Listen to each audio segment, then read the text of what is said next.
ነቢያችን ዓለይሂ ሰላቱ ወሰላም እንዲህ የሚለውን ዱዓ ደጋግመው ሲሉ ሰምተው እንዲህ አሉ።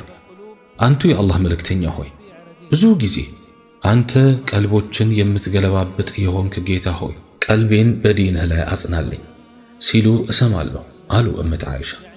ከዚያም ነቢያችን ዓለይሂ ሰላቱ ወሰላም እንዲህ አሉ። አንቺ ዓኢሻ ሆይ የሰው ልጆች ልቦች በአላህ ሁለት ጣቶች መሃል ናቸው፣ እንዳሻው ይገለባብጣቸዋል። እኔ እንኳን ፊት ለፊታችሁ እንዲህ ስናገር ከትንሽ ጊዜ በኋላ ቀልቤን ሊገለብጠው ይችላል፣ ማን ያውቃል? ስለዚህ ነቢያችን ዓለይሂ ሰላቱ ወሰላም እንዲህ ብለው ዱዓ እያደረጉ የሚያበዙ ከነበረ እኔ እናንተ ይህ ዱዓ ከሳቸው በላይ ያስፈልገናል። ያ ሙቀሊበል ቁሉብ ሰቢት ቁሉበና ዐላ ዲኒክ። የፊትና በሮች ብዙ ናቸውና ዱዓ እናብዛ ወዳጆቼ። ስለዚህ ቀልቦች የሚገለባብጠው እንዲሁም የሚያጸናውና የሚያረጋጋው አላህ ሱብሓነሁ ወተዓላ ነው። እንኳንስ የኛ የነቢዩም ዓለይሂ ሰላቱ ወሰላም ቀልብ በአላህ ሱብሓነሁ ወተዓላ ነው የተረጋጋው።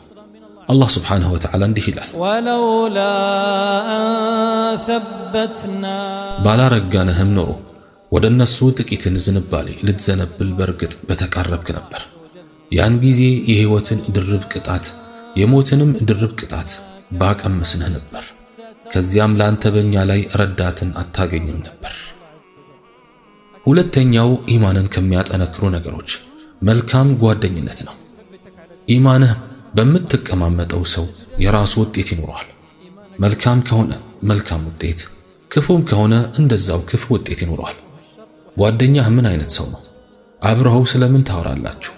ስለ ደግ ሥራ፣ ስለ ዳዕዋ፣ ድሆችን ስለ መርዳት፣ ወላጆችን ስለ ማክበር፣ ዑምራ ስለ ማድረግ፣ ወይንስ ስለ ዱንያ፣ ስለ ገንዘብ፣ ስለ ስሜት፣ ስለ ቢዝነስ? ተጽዕኖ ይፈጥርብሃል። ሐቂቃ የፈለገ ያህል የሚፈቀድ ቢሆንም እንኳን ስለ ዱንያ ብቻ ማሰብ ይጎዳሃል። ስለ ገንዘብ ብቻ ማውራት ሐላል ቢሆንም ነገር ግን ሲበዛ ተጽዕኖ ይኖራል። ምክንያቱም ቀልብ የሚደሰተው በዚህ አይደለምና ምንም ብርሃን አይጨምርለትም፣ ምናልባትም ሊያደነድነው ሁላ ይችላል። በጓደኝነት ጉዳይ አደራ ወዳጆቼ። ለምን ይመስልሃል ነቢዩ ዓለይሂ ሰላቱ ወሰላም ዲን ያላትን ሚስት ምረጥ ብለው ያሉት? ምክንያቱም ዕድሜ ልክህ አብራህ የምትዘልቅ በላጭ ጓደኛና አጋር ስለሆነች ነውና። ለምን ይመስላችኋል ዲናችን ሚስት ሷሊሕ ወይም መልካም ሴት እንድትሆን የፈለገው? በሕይወት ጎዳና ለመልካም ትገፋፋሃለች፣ ድጋፍ ትሆንልሃለችና። ጓደኛ ያልከው በየቀኑ ሙዚቃ የሚልክልህ ከሆነ ቀልብህ ይለሰልሳል ወይንስ ይደነድናል? ብዙ ማረሚያ ቤቶች ሄጃለሁ፣ በርካታ እስር ቤቶች ጎብኝቻለሁ። አብዛኛው ታሳሪ የእስር ሰለባ የሆነበት ምክንያት መጥፎ ጓደኛ መሆኑ ተረድቻለሁ። ጓደኛህ መጥቶ ዛሬ ጾመኛ ነኝ ቢልህ ምን ይሰማሃል? ሊያበረታታህ ይገባል። ሐቂቃ አንተም የሱን ፈለግ እንድትከተል የሚያደርግህ ስሜት መፍጠር አለብህ እንጂ በየቀኑ የተለያየ አይነት ምግብ እየበላህ ጉልበትህን አታድክም።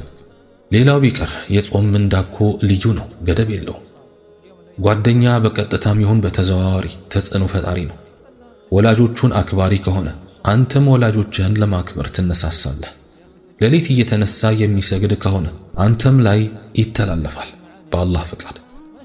ሶስተኛው ኢማንን ከሚያጠነክሩ ነገሮች ቁርአንን ማስተንተን ነው።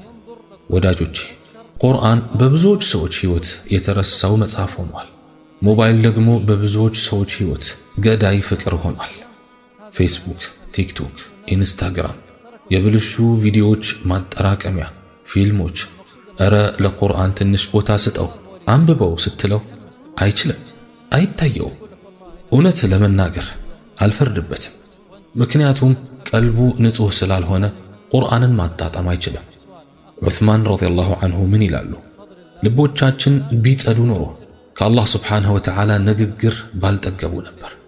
ሐቂቃ ልቡ ንጹሕ የሆነ ሰው ቁርአን ሲቀራ ይተናነሳል፣ ይረጋጋል።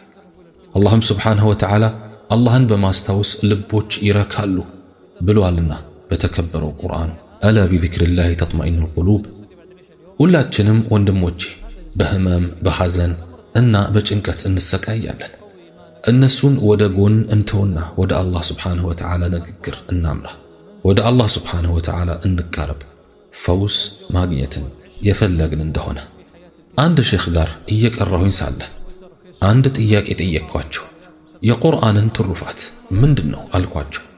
ከዚያም አንተ ሱልጣን ሆይ አለኝ፣ ይህንን ዓለም የፈጠረው ሁሉንም ነገር ከምንም ያስገኘው ፈጣሪ ንግግሩ በልብህ ውስጥ በሒፍዝ መልኩ መታተሙ ብቻ በቂ አይደለም ትላለህ አለኝ። ሱብሓነላህ፣ አንተ ደካማ ፍጡር ሆነ የአላህን ንግግር በልብህ መታተሙ ከምንም በላይ የላቀ ክብር ነው ወላሂ። አራተኛው ኢማንን ከሚያጠነክሩ ነገሮች ለሶላቶች በጊዜ መገኘት ነው። ለሶላቶች በጊዜ ተገኘህ ማለት አላህን ስብሓንሁ ወተዓላ ስለ መውደድህ ማሳያ ነው። በጊዜ መገኘትህ አላህ ስብሓንሁ ወተዓላ የቅያማ ቀን በዐርሹ ጥላ ስር ከሚያስጠልላቸው ሰዎች ያደርግሃል። እሱም ቀልቡ በመስጂዶች የተንጠለጠለ ሰው ከሚለው ንግግር ስር ማለት ነው። ሶላትህን በአግባቡ ከሰገድክ ከዚያም ዱዓን ካስከተልክ በተለይም በአዛኑና በኢቃም መካከል የሚባለው ዱዓ ተቀባይነት አለው። መላኢካዎችም ምህረትን ይጠይቁልሃል። ካዕባ ላይ 10 የቁርአን ሐፊዞች አሉና ለአንዳችን ዱዓ እያደረጉለት ነው ቢባል ምን ይሰማዋል? ደስታ አይደል? እሺ፣ በጊዜ መስጂድ በመግባትህ ብቻ በርካታ መላኢካዎች ምህረትን ይለምኑልሃል። አላህ ማረው፣ አላህ ሆይ እዘንለት እያሉ ምን በማድረግህ በጊዜ ገብተህ ቁጭ በማለትህ ብቻ ምንኛ ክብር ነው፣ ምንኛ መታደል ነው ወላሂ። ከዚህ ትሩፋት ብዙ ሰዎች ተነፍቀዋል። الخامس أيها الأحبة مجاهدة النفس والصبر عليها። አምስተኛው ኢማንን ከሚያጠነክሩ ነገሮች ወዳጆቼ በነፍስ ላይ መታገልና ትዕግስት ማድረግ ነው። አምልኮ ትዕግስት ይጠይቃል። ዒባዳ ሰብር ይጠይቃል። ልክ አንዳንዱ ይመጣና በሕይወትህ ላይ ታገስ፣ እስቲ በዱንያ ላይ ታገስ፣ እስቲ ትዕግስት አድርግ እያለ ይመክርሃል።